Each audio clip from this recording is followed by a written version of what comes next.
दोस्तों इमेजिन करो कि आपकी 5 करोड़ की लॉटरी लगती है, तो आप इन पैसों का क्या करोगे। आप चाहो तो एक शानदार घर खरीद सकते हो, कोई प्रॉपर्टी खरीद सकते हो, कोई लग्जरी कार खरीद सकते हो, या आप इन पैसों को स्टॉक मार्केट में इन्वेस्ट कर सकते हो।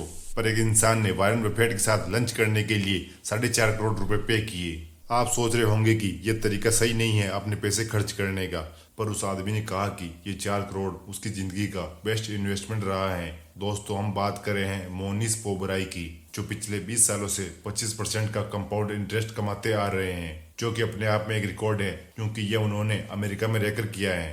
वहाँ पर इन्फ्लेशन बहुत कम होता है। अगर आप यूएस के स्टॉक मार्केट से 8% का रिटर्न भी कमा लेते हो तो ये एक अच्छा रिटर्न माना जाता है। जिस तरह अगर आप इंडिया से 12 या 15% का रिटर्न कमा लेते हो, तो वैसी कंट्री में रहकर उन्होंने 25% का रिटर्न कमाया है, वो भी इतने लॉन्ग टर्म तक। वास्तव में ये काबिल तारीफ है। इनकी खास बात यह है कि इनके पास बहुत सारे इन्वेस्टर आते हैं अपने पैसों को इन्वेस्ट करवाने के लिए। इस वक्त ये $600 मिलियन का यूएस पोर्टफोलियो मैनेज कर रहे हैं। इनके पास इतना बड़ा पोर्टफोलियो होने के बाद भी ये इतना सारा रिटर्न कमाते रहते हैं। इनकी खासियत ये है कि ये किसी भी स्टॉक से 10 या 20% का रिटर्न कमाने का नहीं सोचते हैं, बल्कि कोई स्टॉक इन्हें लगता है कि ये डबल हो जाएगा तो ये उसे भी छोड़ देते हैं। ये उसी स्टॉक में इन्वेस्ट करते हैं चाहे इनको लगता है कि ये 5 से 10 गुना तक बढ़ जाएगा, वो भी 4-5 सालों में। पर सवाल ये आता है कि आखिर ये इन स्टॉक्स को चूज कैसे करते हैं। ये 600 मिलियन स्टॉक को अकेले ही मैनेज करते हैं। इनकी कंपनी में कोई एम्प्लॉय भी नहीं है और इनकी स्ट्रेटेजी बहुत ही सिंपल है, जिसको आप आसानी से यूज कर सकते हैं। इसीलिए ये वीडियो मैं आपके लिए लेके आया हूँ।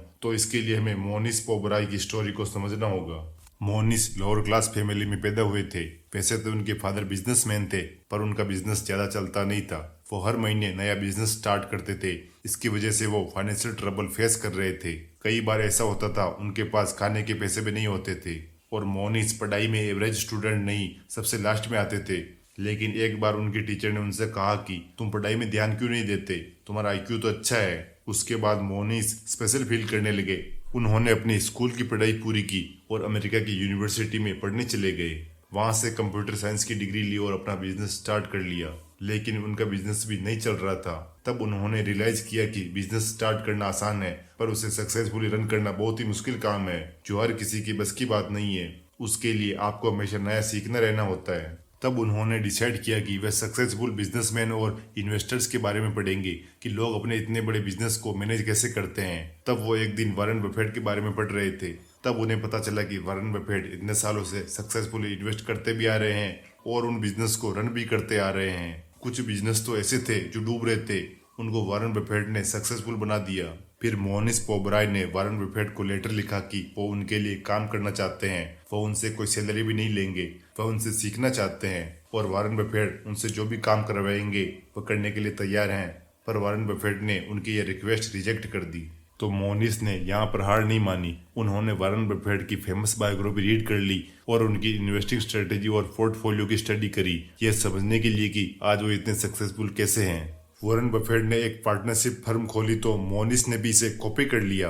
वे अगर अपने इन्वेस्टर को इन्वेस्टिंग से पैसे कमा के देते हैं तो वो 6% चार्ज लेंगे और साथ में 25% प्रॉफिट का हिस्सा लेंगे, और अगर उनको लॉस होता है तो वो एक भी रुपया नहीं लेंगे। बाद में पता चला कि वॉरेन बफेट का सिस्टम जो मोनिस ने कॉपी किया है वो वॉरेन बफेट ने अपने गुरु बेंजामिन ग्राहम से सीखा है। मोनिस को वॉरेन बफेट की फेमस इन्वेस्टमेंट याद थी जो उन्होंने वाशिंगटन पोस्ट कंपनी में की थी। वॉरेन बफेट को पता था कि वाशिंगटन पोस्ट पूरी कंपनी $80 मिलियन में मिल रही है, जबकि उसमें पड़े एसेट्स $400 मिलियन के थे। वॉरेन कहते हैं जब भी मैं कोई कंपनी खरीदता हूँ तो कोशिश करता हूँ कि बहुत सस्ते प्राइस में लूँ ताकि रिस्क मिनिमम हो जाए। मोनिस ने भी इसी प्रिंसिपल को यूज करके स्कैंडिनेवियन शिपिंग फर्म्स, इप्सको इंक जैसी कंपनी में पैसे इन्वेस्ट किए और बहुत ही अच्छा प्रॉफिट कमाया। 2017 में इनकी नेटवर्थ 1100 करोड़ रुपए थी। मोनिस चैरिटी में भी पीछे नहीं रहे। वॉरेन बफेट की तरह इन्होंने दक्षिणा फाउंडेशन बनाया, अमेरिका में नहीं भारत में बनाया, जिसमें जरूरतमंदों को इंजीनियरिंग और मेडिकल की पढ़ाई करवाई जाती है। मोनिस का मानना था कि कोई भी कंपनी जिसके वे एनुअल रिपोर्ट पढ़ रहे हैं और उन्हें समझ नहीं आ रही है तो वो उसमें इन्वेस्ट नहीं करते, क्योंकि उनका मानना था कि कंपनी हमसे कुछ छुपा रही है। इसीलिए वो ऐसी कंपनियों से दूर रहते थे। दोस्तों आज मोनिस की नेटवर्थ 1400 करोड़ रुपए की है, जो उन्होंने फ्री की रिसोर्सेज यूज करके बनाई है। एक बार वॉरेन बफेट चैरिटी इकट्ठा कर रहे थे, तब मोनिस भी वहां गए और वहां पर बोली लग रही थी वॉरेन बफेट के साथ लंच करने की। तो मोनीस ने सबसे ज्यादा 4,86,00,000 की बोली लगाकर वॉरेन बफेट के साथ लंच किया।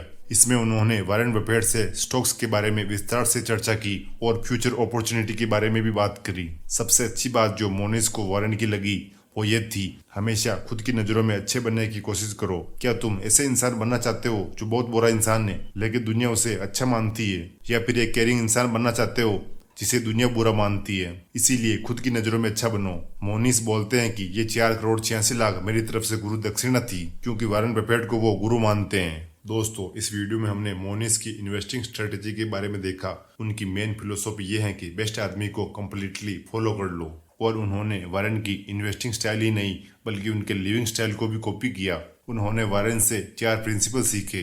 नंबर 1, कंपनी का शेयर प्राइस लॉन्ग टर्म में उसके बिजनेस को ही रिफ्लेक्ट करता है। अगर बिजनेस ग्रो हो रहा है तो शेयर प्राइस भी ग्रो होगी, और अगर बिजनेस अच्छे से नहीं चल रहा है तो शेयर प्राइस भी नीचे आ जाएगी। नंबर 2, माइक्रोसॉफ्ट एक्सेल का यूज नहीं करो तो बेटर है, क्योंकि कोई फ्यूचर का शेयर प्राइस नहीं निकाल सकता।